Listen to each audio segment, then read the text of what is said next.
They're basically explicit about that. You know, the argument finally became, oh, look, this is a good deal for us, the Americans, because it's only those Ukrainians who are dying and not any Americans.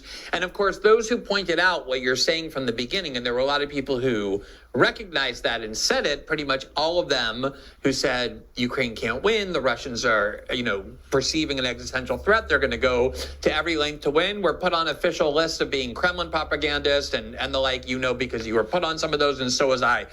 I want to return, though, to the historical framework you laid out at the start, where you traced this kind of continuous foreign policy between both parties starting in 1991 because of the fall of the Soviet Union and the idea that the U.S. is now the world's sole superpower. We can do whatever we want. And I think that was more or less true for some period of time.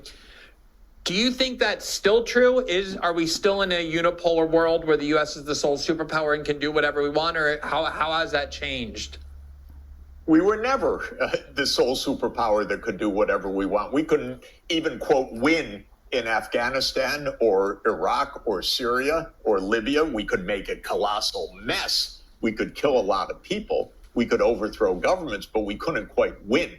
So we were never the sole superpower of the world. But now it's not even a close call, because China's a superpower, India's a superpower, Russia's a superpower, the United States is a superpower. We all face the existential reality that a misstep by any of these countries could end up blowing up the whole world. The idea of unipolarity or U.S. leadership or U.S. as the indispensable country, come on. It's so completely fantastical and delusional. We have to learn to get along. We're 4.1% of the world population. We are a smaller economy measured in purchasing power prices than China. We're perhaps half of China's industrial capacity. And anyway, these numbers aren't very meaningful when any of these countries can blow up everybody.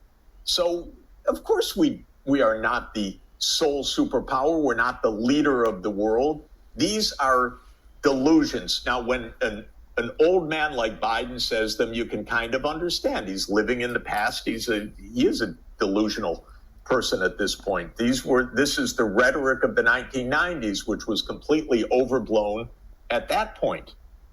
It had an air of credibility to it, because what was China? Rice growing villages. What was Russia? A collapsed, failed society. So, you know, you could think it was naive even at that time if you knew some economics and some history and could look ahead a bit. But in any event, today it's completely bizarre even to brew at these ideas. You look at every number, whether it's military, technological, economic, population. We better learn to get along with other countries and stop pretending that we run the world. We don't even, most of the time, the world votes overwhelmingly against the United States at the General Assembly because we're so out of line with global realities right now. We don't know how to calculate at all. We thought, oh, we're going to put on sanctions on Russia and the whole world trade with Russia is going to stop. Are you kidding? What stopped was some of the trade of the U.S. and NATO countries and our military allies in East Asia, Japan, Korea, Australia, and so on. But for the rest of the world, which is the vast majority of the human population and most of the world economy, trade went on. So we don't understand these facts. We seem not to be able to understand the dynamics of our geopolitics right now, maybe because we have been blinded to this ideology, which was wrong at the start and is absolutely delusional today. I have to add, Glenn, you know, when you really look at it, this goes back to World War II. It really does go back to the 1840s and the British hatred of Russia, because Russia they thought posed a threat to the British Empire and to British hegemony. That was the roots of the Crimean War. It's amazing that at the end of World War II, which I'm looking at very intensively right now to try to understand some of these dynamics, even before the dust had settled, when the Soviet Union had borne the brunt of the battle against Hitler's Germany, the United States was, Britain, Churchill already was trying to launch Operation Unthinkable to start a war with the Russians, with the Soviet Union.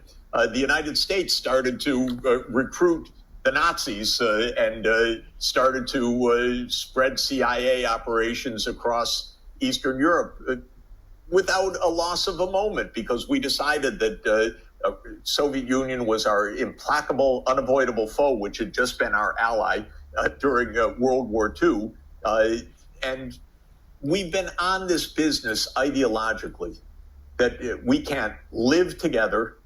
What shocked me, because I lived through it personally, was in 1990, 91, 92, when Gorbachev and Yeltsin were pleading for just peace and normal relations and a little bit of financial help to stabilize a financial crisis.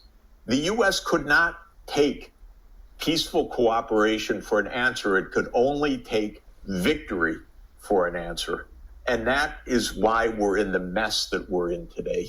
Yeah, just along those lines, I mean, for what